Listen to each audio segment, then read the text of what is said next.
Hello, hello Magali, je suis ravie de te retrouver pour ce nouvel épisode du podcast Le Yoga dans nos vies pour que tu nous racontes un petit peu ton parcours, comment tu as découvert le yoga, comment ça a été une révélation, pourquoi tu as décidé de te former, etc. Hello Alexandre, bah écoute, merci de ce moment en fait, d'avoir créé les circonstances et surtout par rapport à l'idée. Donc, moi, je suis ravie effectivement d'être avec toi et de partager. Donc, si cette expérience, en tout cas, peut intéresser des personnes en fait. Exactement, je pense que c'est intéressant d'avoir plein de profils différents. On a tous notre histoire, on a tous notre passé, notre présent, notre futur et donc du coup ça peut vraiment marquer les esprits et donner des idées aussi pour l'avenir. Tout à fait. Donc, bah écoute, ravie d'être là en tout cas. Pour commencer, est-ce que tu peux nous parler de ta découverte, enfin, de ce que tu faisais, avant de découvrir le yoga et comment tu as découvert le yoga juste en pratiquant déjà? Mhm.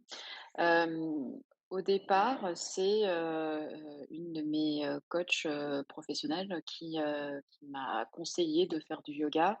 J'ai toujours fait, donc, du sport et en fait, au départ, le yoga est apparu dans ma vie plutôt comme un sport, en me disant je faisais du fitness, pas mal d'activités cardio, mais elle m'a dit: «Je pense que comme tu es une personne plutôt, angoissée, multitasking et cetera, je te conseillerais de faire du yoga. Tu verras, tu utiliseras en fait ton énergie, autrement» et donc je suis venue au yoga, un peu comme un sport au départ et donc ça a été ma découverte donc il y a de très nombreuses années. Il y a une quinzaine d'années, on va dire et puis, il se trouve que, c'était je le faisais une fois par semaine et puis il y a eu des périodes dans ma vie où, effectivement, le yoga n'est plus apparu comme un sport et je pense que c'est ça qui va aussi, peut-être t'intéresser, que je te raconte pourquoi ça a changé à un moment donné. Ah bah, complètement, à ce moment-là, tu avais un métier, différent du coup, tu faisais quoi? C'est Oui, j'ai travaillé en entreprise pendant plus de 20 ans. OK, J'ai été, pour des groupes, du CAC 40, j'ai été, pendant, 8 ans, donc chez Accor Hotels, où j'étais d'accord. DRH Monde pour la marque Sofitel et puis après j'ai été numéro 2 au niveau des ressources humaines, pour le groupe, Oui, donc donc des en postes à charge responsabilité. voilà, donc j'étais dans tous les avions possibles et imaginables. Je pense que je devais passer, 4 jours, par mois chez moi, donc j'arrêtais pas de voyager. Hem et puis, du jour au lendemain, j'ai quitté, le groupe, c'était une décision et j'ai eu une année de transition, donc en 2016. Une année assez compliquée en fait où, j'avais, fait le choix de prendre cette année, mais en même temps, j'étais incertaine par rapport à la suite. Hem, j'avais donc, plus de travail, je venais aussi, de d'avoir une séparation sentimentale, qui n'était pas de mon fait. Mmh. Quelques ennuis de santé également, donc c'était pas, au départ la meilleure année et il se trouve que, une année, assez marquante avec, sur le papier, que des choses négatives qui en fait s'est révélée l'année, la plus extraordinaire en fait, et un vrai tournant dans ma vie. Parce que dans cette année où j'ai, intensifié ma pratique de yoga, c'est vraiment à ce moment-là, je pense que le yoga est venu me chercher parce que moi je considère que c'est plutôt lui qui est venu me chercher que moi qui suis allée vers lui. Hem, j'ai en intensifiant ma pratique, donc aussi bien en studio qu'avec moi, on va dire, seule, j'ai vu qu'il y avait des choses qui commençaient à changer, chez moi. Je J'avais plutôt, une approche, négative de la vie. Ça faisait des années que je me cherchais, que je voyais qu'il y avait des choses qui ne fonctionnaient pas. J'étais plutôt hyper angoissée, hyper, stressée et en fait, je me suis rendu compte que, en tout cas, je l'ai lié à cette pratique que, je commençais à voir le verre à moitié plein plutôt que le verre à moitié vide. Et du coup, ça m'a vraiment interpellée, intéressée. Je me sentais mieux, dans mon corps.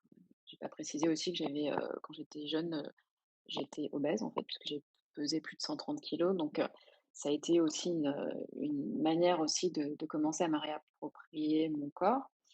Et donc à la fois le niveau corporel que le niveau mental, qui a un côté un peu, ésotérique, donc qui s'est mis en place. Et voilà, donc ça c'était 2016, où j'ai commencé à, je veux dire, c'est un chemin, donc on est passé du sport à un chemin, qui n'était pas très concret, mais en tout cas qui m'interpellait. Donc j'ai pris le chemin, du yoga sans vraiment savoir encore de manière, rationnelle, si on peut parler de rationnel en yoga, où ça allait me mener. J'ai retrouvé un travail, donc j'ai travaillé pendant, quelques années chez Saint-Laurent, donc j'étais DRH, Europe Moyen-Orient. Donc pareil, beaucoup dans les avions aussi. Un gros travail aussi. C'est ça. Et puis, et pendant que j'ai commencé en 2017 chez Saint-Laurent. Mais le yoga en fait m'a pas quittée. Et différents petits, pointillés, qui ont fait que, notamment une personne chez Saint-Laurent qui m'a posé une très belle question un jour qui est, «Quelle est ta passion?» Et j'ai répondu: «Le yoga». Et «Combien de temps tu y consacres par jour?» Et je lui ai dit: «Bah, depuis que je suis chez Saint-Laurent, plus beaucoup». Et de cette question, en fait, je me suis dit que je pouvais pas passer à côté de ma passion et je me suis mis, à rechercher pour faire une formation. Hem Au départ, cette formation, c'était juste pour intensifier ma pratique. Je voulais vraiment comprendre, en fait, pourquoi, le yoga, avait Te faisait commencé, en du tout bien. cas, voilà, me faisait du bien à tous les niveaux. Il se trouve que, je crois pas au hasard, mais, une de mes profs, parce que comme j'arrêtais pas de voyager et que je voulais quand même faire du yoga, j'avais pris une prof, chez moi, en fait. J'avais, les moyens à ce moment-là. J'ai pris comme prof, particulière, Mélanie Gressier, D'accord. donc qui a fait, La première formation, il me semble? bah, là, elle est EFEV2, donc D'accord, la effectivement, 2. elle a fait, voilà. Et à ce moment-là, je lui ai demandé: «Quelle formation tu connais?» Et elle m'a dit: «Bah, écoute, moi, je te conseille la mienne». Hem et voilà, donc j'ai contacté, la personne qui dirige, EFEV, donc Amanda. J'ai fait ma lettre, de motivation. Et je me souviens dans la lettre de motivation, j'ai dit: «Mais je veux surtout pas être prof, en fait. Moi, ce qui m'intéresse, c'est pratiquer, c'est comprendre, voilà». Aller plus loin. Et voilà, et il y a 2 épisodes, en fait, qui sont liés à ces moments. C'est que la veille d'intégrer la formation, j'ai appelé Amanda et je lui ai dit: «Bah, je peux pas intégrer la formation parce que je vais pas y arriver». J'étais déjà sous l'eau, je dormais, 5 heures par nuit, j'arrivais déjà pas à gérer ça. J'ai dit: «Je peux pas rajouter une couche sur le millefeuille, ça va être insupportable pour moi». Et Amanda m'a dit ces mots, elle m'a dit: «Écoute, ton choix sera le bon. Hem, Par contre, si j'ai un conseil à te donner, écoute ton envie. En écoutant ton envie, les choses se mettront en place naturellement derrière. Par contre», elle m'a dit: «Si tu viens demain soir, tu restes pour tout le programme». Donc tu vois, même en parlant là, j'ai l'émotion qui revient en fait. Mmh. C'était, une décision qui était, je pense, une grosse décision pour moi d'un point de vue personnel. J'imaginais pas à quel point effectivement je faisais un pas sur, comment suivre mes envies et sans que ça devienne rationnel, parce que beaucoup de personnes m'avaient déconseillé en fait de rajouter ça dans mon millefeuille, d'activités. Et le lendemain soir, j'étais là effectivement et j'ai commencé la formation. Donc ça a été une année, épique. Et comment tu as fait pour Heu, gérer du coup entre ton boulot, ça et toutes les activités que tu fais à côté? les choses se sont mis en place naturellement. Je dis pas que c'était simple, mais j'y suis arrivée. Donc je me dis, si, une personne qui travaille, donc qui voyage, y arrive, donc tout le monde peut arriver à faire la formation. Parce que aussi le système de FEV, c'est s'adapter, c'est la souplesse, c'est la compréhension. Et je pense que c'est une très bonne illustration justement au niveau du yoga. C'est ne pas juger, c'est respecter aussi.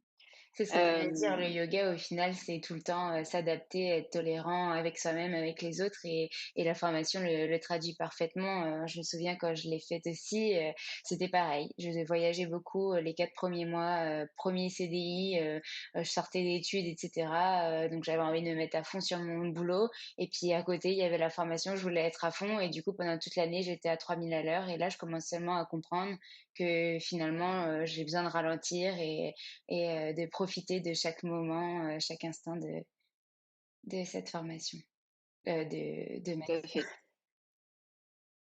fait. Du coup, c'est exactement ça. Donc, c'est, ce que tu as vécu.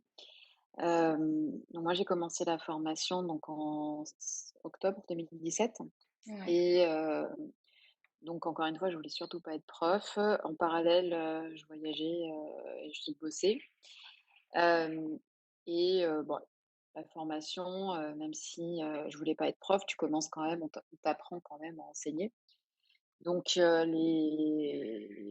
c'était en janvier, février, il y a eu, un moment où, sans préparation, on nous demande d'enseigner à nos 14 autres, collègues, donc yogis. Donc un moment de stress infini quand Amanda, en fait, me dit: bah, maintenant vous allez enseigner 3 minutes». Ce qui juste pour moi qui aime tout préparer, donc bien faire, qui a le sens de la perfection, qui était juste une panique complète. Donc je pense que je suais des gouttes, donc au point de dire: «Mais ces 3 minutes, je peux pas, je suis pas prête, ça va pas se faire». Hem, donc je me souviens de ces 3 minutes, donc c'était en janvier. Hem mais c'est un et super j'ai, test. Ça, c'est et 3 c'est un minutes. On était toutes, tétanisées, je me souviens. On se disait: «Mais non, mais c'est pas possible, 3 minutes, c'est hyper long», alors que maintenant, bon, on fait un cours, d'1 heure normalement, mais c'est vrai qu'au départ, c'était: «Waouh! Comment je vais c'est faire?» ça. Et en fait, il s'est passé un truc, c'est que hormis le stress de ces 3 minutes non préparées, donc j'ai fait ces 3 minutes, donc c'est à la fois hyper court mais hyper long et il s'est passé un truc à ce moment-là, c'est que, je me suis, c'était un moment, de grâce où, j'ai senti un alignement incroyable sur le fait que c'était ma place et là, bah, là aussi j'ai les larmes qui me montent, le week-end qui a suivi, en fait, je n'ai pas arrêté de pleurer, c'était un flot, continu de larmes. Parce que en fait, alors que je n'avais pas imaginé une seconde, pouvoir enseigner, je me suis rendu compte que un, ça avait été une révélation et 2, que j'ai juste éclaté en fait un certain nombre de choses, donc qui en fait n'étaient pas moi. De là, en fait, de ce moment, j'ai, dit à Saint-Laurent que je voulais partir. Je me suis rendu compte en fait, bah, que ce que j'avais construit, c'était pas vraiment moi et donc j'ai décidé de une fois que enfin, le plus compliqué, c'était de se l'avouer et une fois Mmh. que tu te l'es avoué, c'est de dire qu'est-ce que tu fais. Soit tu continues sur cette route, ce qui est complètement respectable, parce que, il y a un certain nombre d'enjeux aussi, par rapport à ça, soit tu changes, hem et il se trouve que moi, j'ai décidé de changer. Donc j'ai annoncé à Saint-Laurent que je m'en allais.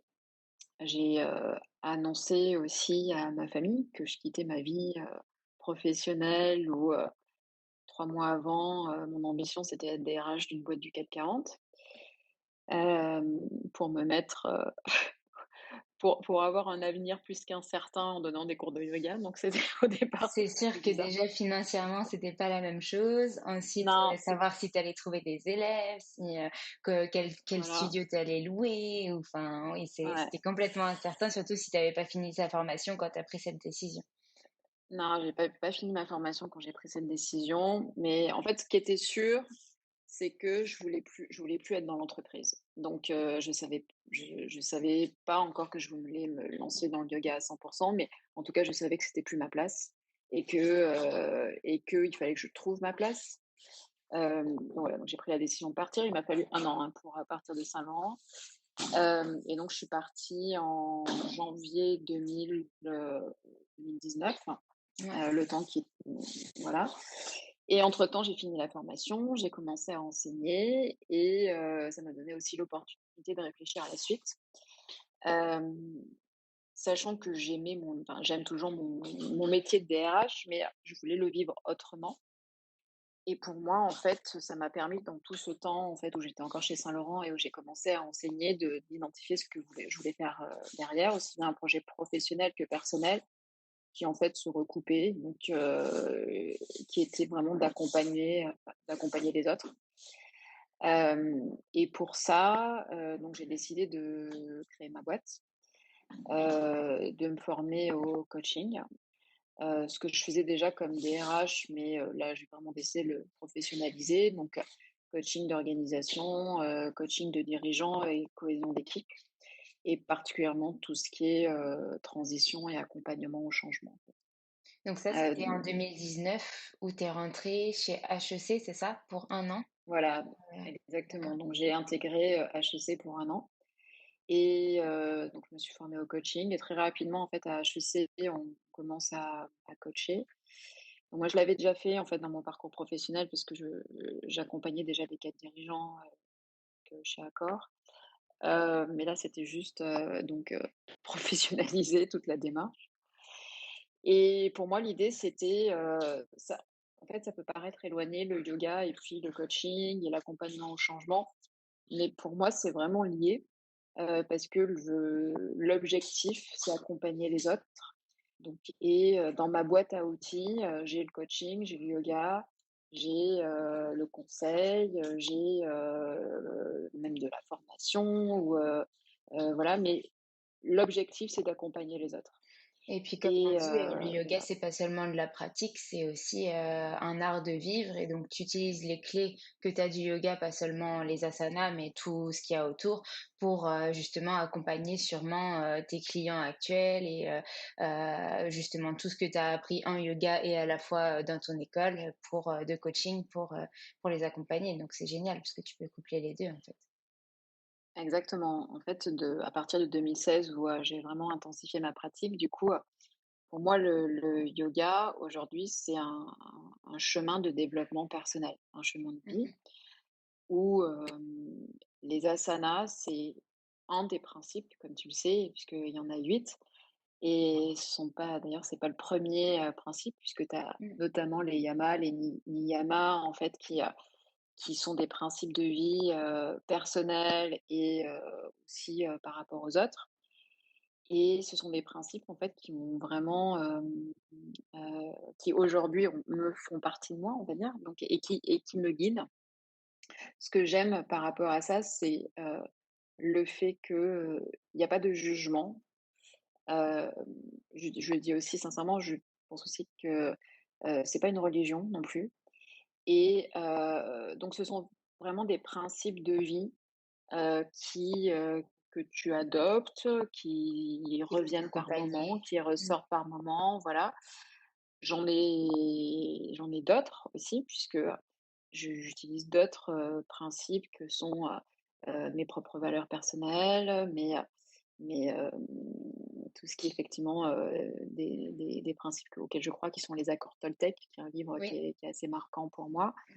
Mmh. Et donc voilà, donc au fur et à mesure, je me suis créé mon socle de valeurs fondamentales, de principes, fondamentaux, dont le yoga prend de grosse partie. Et effectivement, donc je pars aussi du principe que pour accompagner les autres, il faut d'abord s'accompagner soi-même. Donc il y a de manière continue beaucoup, chaque fois, chaque étape de remise en cause, de remise en question, de questionnement, sur moi, pour mieux accompagner, les autres sans les polluer, on va dire, donc de mes propres, C'est marrant parce que travers, en fait.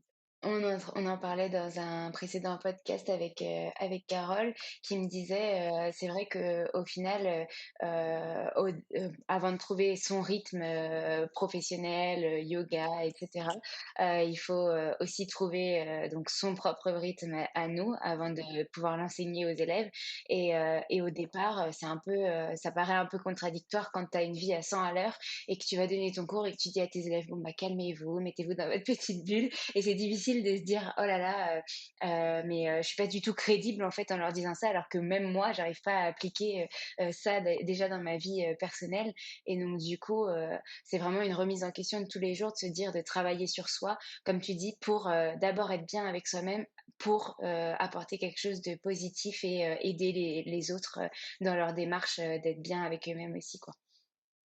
Tout à fait, mais je pense qu'il y a une grosse chose aussi par rapport à ça, c'est la conscience de ça. Mmh. On le sait Se depuis, remettre en question constamment et être, voilà, conscient exactement. de ce qu'on peut améliorer et ce qu'on peut changer pour, justement être bien avec les autres.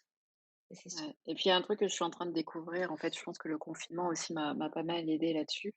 C'est, j'avais une pratique au départ où j'ai commencé à enseigner, un enseignement également et l'évolution de la manière aussi dont tu, envisages le yoga, heu, a changé, a évolué. Mon enseignement entre quand je vois mes premiers cours et aujourd'hui, c'est le jour et la nuit et je pense souvent quand moi-même je prenais des cours de prof, où je trouve toujours effectivement bien sûr, un intérêt à prendre des cours, mais des fois tu aimes plus ou moins un prof et je me dis: «Mais en fait, quand je vois, celui qui a pris mon premier cours, au départ où j'ai enseigné, aujourd'hui vient de prendre un de mes cours, c'est juste le jour et la nuit parce que j'ai complètement changé, enfin pas complètement, mais il y a beaucoup de choses qui ont évolué dans ma Mmh. pratique, dans mon enseignement».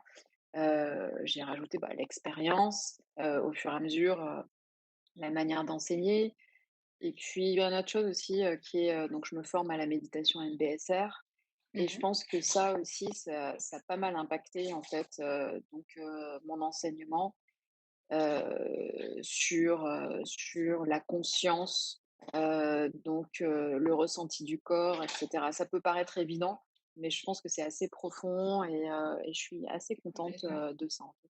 Et tu es en train de te former actuellement? Tu as suivi d'autres formations à la suite de ta formation de 200 heures avec la vie? Alors, après, le Vinyasa, j'ai fait 2 formations de guide. J'ai fait la D'accord. formation de, Cécile Roubaud, Mmh. qui a été formée par, Paul Grillet et j'ai fait la formation de Carole, donc D'accord. également de guide. Donc les 2 sont top. Je peux vraiment que les conseiller, avec bien sûr une identité, différente mais hyper complémentaire. Je me suis formée au prénatal aussi auprès de Sharon, Belz et là, la méditation MBSR auprès de Laurence Bibas, c'est elle qui a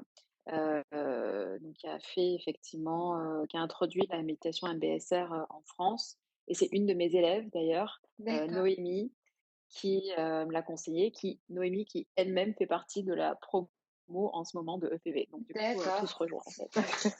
Super. C'est vraiment marrant comme, justement, nos connaissances et cetera peuvent nous influencer, positivement sur, nos choix de formation quand on demande des conseils et que le monde du yoga finalement est très grand mais aussi, très petit, parce qu'on se recoupe, sur les différentes formations, mmh.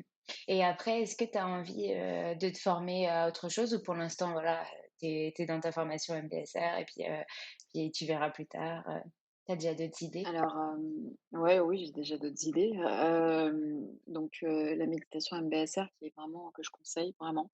Parce qu'il y en a dans le yoga aussi, puisque c'est un des piliers du yoga, mais moi je trouvais intéressant de m'approprier une technique, en tout cas, ça me manquait un peu. Oui, mon prochain step, en fait, je suis assez passionnée par, au niveau du corps, le lien entre le mental et le corps.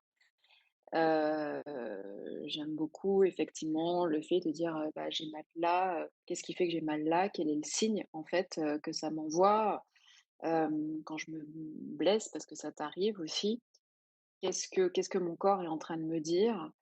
Parce que je considère que le corps sait et que le mental effectivement, se cache peut-être par moment derrière ça.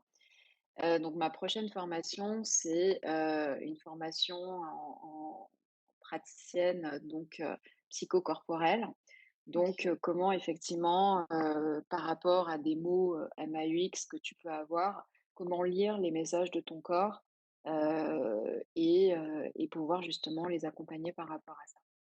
C'est hyper intéressant parce qu'en yoga, oui, c'est vrai, comme tu dis, on l'utilise beaucoup. On n'a pas forcément toutes les clés, donc là, tu vas en apprendre, énormément quand tu vas faire ta formation et ne serait-ce que, par exemple, tout ce que te dit ta colonne vertébrale, enfin, c'est énorme parce que la colonne vertébrale, elle relie tout et tout ce qu'elle te dit quand, tu fais ta pratique du yoga et que tu as mal là ou tu as mal là et qu'elle traduit, peut-être un stress, peut-être, quelque chose qui ne va pas, enfin, voilà, Mmh. c'est vraiment, vraiment top. Ouais, ouais. Je l'ai vérifié plusieurs fois en fait, c'est de dire un jour je me suis tordu la cheville droite. Je sais que je m'étais pris un trottoir avec des chaussures, escarpins, avec la personne avec qui j'étais, dans ma vie et avec le recul, bah, je savais juste que c'est les escarpins, de la marque que j'ai quitté plus tard. La personne, c'était pas la bonne et que se tordre la cheville, ça a une signification particulière et que j'étais juste en train de me tromper de direction et voilà OK. et voilà, donc c'était super intéressant et je trouve qu'aujourd'hui, le corps, n'a pas complètement sa place et je ne dis pas qu'il faut complètement annihiler l'esprit, loin de là, en tout cas le mental, parce que l'esprit c'est autre chose, mais qu'il nous donne des messages et qu'on devrait apprendre à les Les décoder, dès écouter. l'école, dès l'enfance, ce qu'on ne fait pas Mmh. vraiment Bah, d'ailleurs, en ce moment, et voilà. ils intègrent un petit peu plus dans les écoles, enfin, dans certaines écoles, le yoga et la méditation pour les enfants et c'est assez intéressant parce qu'on voit que les études montrent que vraiment ça calme les élèves, que les enfants, arrivent à comprendre des choses d'eux-mêmes et cetera et que ça les aide, en fait. Donc Mmh. Donc non, moi c'est ma prochaine formation, donc ce sera à la fin de l'année et voilà. Puis il y a un autre truc, un autre principe sur lequel je réfléchis qui m'a assez interpellée, c'est une phrase que j'ai lue sur le fait que, nous ne sommes pas nos pensées et du coup j'ai envie d'investiguer un peu plus là-dessus donc je trouve que c'est assez intéressant comme phrase et de voir, qu'est-ce qu'il y a derrière aussi donc voilà.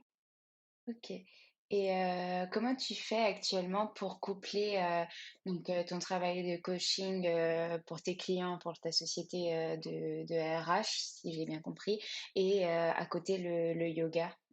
Comment tu t'organises? Hem Assez naturellement, en fait, au départ, c'était un peu folklore parce que tu as l'impression d'être un peu schizophrène, et parce que ça demande beaucoup de temps aussi. Comme tu sais, de préparer un cours, mine de rien, c'est ça a l'air hyper simple, mais en fait, tu te dis: «Mais Mmh. ça demande du temps pour que ce soit qualitatif, pour accompagner les autres». Bah, c'est de l'organisation. Je pense que Carole aussi a dû t'en parler parce que c'est la reine de l'organisation aussi avec, son agenda et Oui.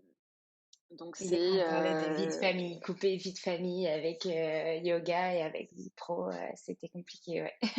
c'est ça. Donc bah, moi je trouve que c'est par moments c'est pas facile parce que bon, c'est de dire, là il faut que je bloque un créneau pour préparer mon cours et puis, ben, après j'enchaîne avec un autre client, qui est un cadre et qui est dans des problématiques de management et cetera. Hem C'est une question d'organisation et je pense vraiment par contre que c'est, quelque chose qui m'est complètement nécessaire, de passer aussi bien, de cadre dirigeant à continuer à enseigner le yoga parce que je pense que c'est mon socle fondamental, aujourd'hui ça me ramène systématiquement, en tout cas moi j'ai le sentiment d'être humble, je veux dire, d'effectivement de rester connecté à la réalité qui sont, mon objectif, l'essence même de mon accompagnement finalement quand tu regardes, quand tu enseignes, aussi bien, dans des studios pour des personnes qui n'ont pas beaucoup de moyens que, finalement pour des dirigeants, parce que j'enseigne aussi pour des dirigeants ou que tu conseilles effectivement des patrons de boîtes du CAC 40, finalement tu te rends compte que, ils sont, tous des êtres humains avec de la vulnérabilité, des besoins, des quêtes de sens, des forces. Parce que c'est aussi mon axe aussi, de coaching, principal, c'est vraiment d'aller chercher, qu'est-ce qui marche et quelles sont les forces chez les personnes, pour les maximiser.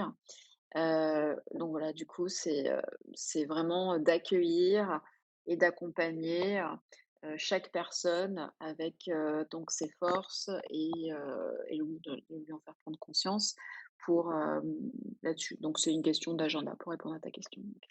Oui. C'est super intéressant tout ce que tu dis parce que du coup, en plus, tu arrives à coupler, le yoga dans ta vie, professionnelle, avec, ces dirigeants-là. Tu dis que tu leur donnes aussi des cours de yoga et que ça leur apporte eux aussi des clés. Est-ce que, dans chaque journée, tu retrouves yoga et coaching? Ou est-ce que tu t'arranges pour, par exemple, faire une journée coaching, une journée yoga, une journée coaching? Non, en fait, mes journées, c'est, forcément, yoga et coaching. Parce que D'accord. d'abord, parce que le yoga pour moi, je pense que, il transpire par tous les pores de ma peau. Je me lève le matin, je pense yoga, je mange yoga, je suis, hem et je suis pas yogarexique, on va dire, mais sincèrement, c'est tellement, ça fait tellement partie de moi que je ne peux pas le mettre de côté. C'est pas possible. À la limite, je pourrais mettre de côté le coaching, mais en même temps, comme je suis toujours en train de travailler sur moi, et cetera, donc ça fait aussi partie de ma vie. Donc je suis vraiment ancrée sur qui je suis. C'est aussi bien le yoga, le développement personnel, l'accompagnement des autres. Donc voilà, donc j'ai pas à forcer ça, j'ai pas à faire des catégories parce que en fait, c'est juste moi, en fait. Donc ça fait juste partie de ma vie et c'est vraiment, c'est pas comme si effectivement j'allais m'occuper de d'accompagner un projet d'entreprise comme je faisais avant, qui était pas forcément très rose, on va dire. Mais là, ça fait partie de moi, donc c'est yoga et coaching, chaque jour, en fait. Super, et est-ce que tu t'octroies quand même, ton week-end ou au moins un jour off dans la semaine pour te reposer, pour aussi, voilà, prendre du temps pour toi, te mettre dans ta petite bulle, profiter de ta famille, ta maison? Alors effectivement, j'ai une vie, personnelle aussi, donc j'ai une personne avec qui, je partage ma vie, et donc on a pour, avoir justement cet ancrage qui lui ne pratique pas du tout le yoga, même s'il respecte, il fait beaucoup de sport, mais pas du tout le yoga et donc il y a des moments, de nous, on va dire, préservés qui sont, hem, donc à partir du samedi midi après mon cours de yoga, préféré, heu, il y a, donc je suis avec lui. Alors je peux si j'ai envie de prendre des cours, il m'en empêchera pas, loin de là, mais c'est vrai que la dimension est plus, nous en termes de couple, d'enfants également donc il a des enfants, donc au niveau de la famille et donc voilà, de préserver ces moments-là, donc par rapport à notre couple et à la famille, en fait.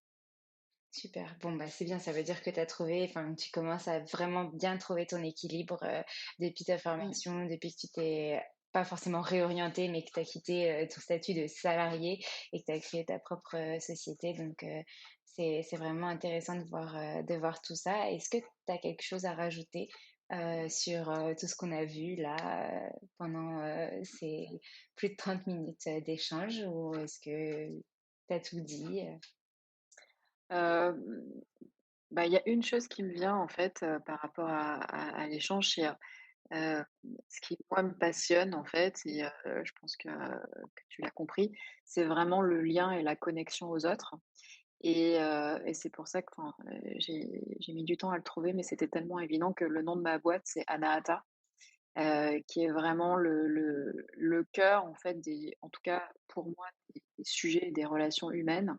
C'est, le lien, la connexion à soi et aux autres, qui est, aussi le nom d'un chakra comme tu le sais, les le chakras? chakra du cœur.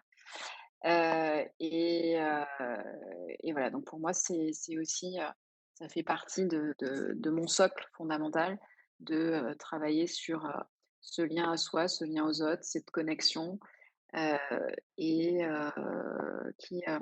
qui aujourd'hui j'ai identifié comme vraiment, mon chemin de vie, en fait. Super. Et ben, je crois qu'on va rester sur ces belles paroles parce qu'à chaque fois, on finit sur une phrase précise, ici la connexion à soi. Et je pense que c'est magnifique pour terminer ce podcast. Je te remercie beaucoup, beaucoup, beaucoup pour cet échange, d'être venu, d'avoir pris ce temps aujourd'hui pour échanger toutes les deux. Puis je te dis à très, très vite. Merci pour ton temps et donc pour, ce podcast également. Merci Alexandre. Au revoir. Au revoir.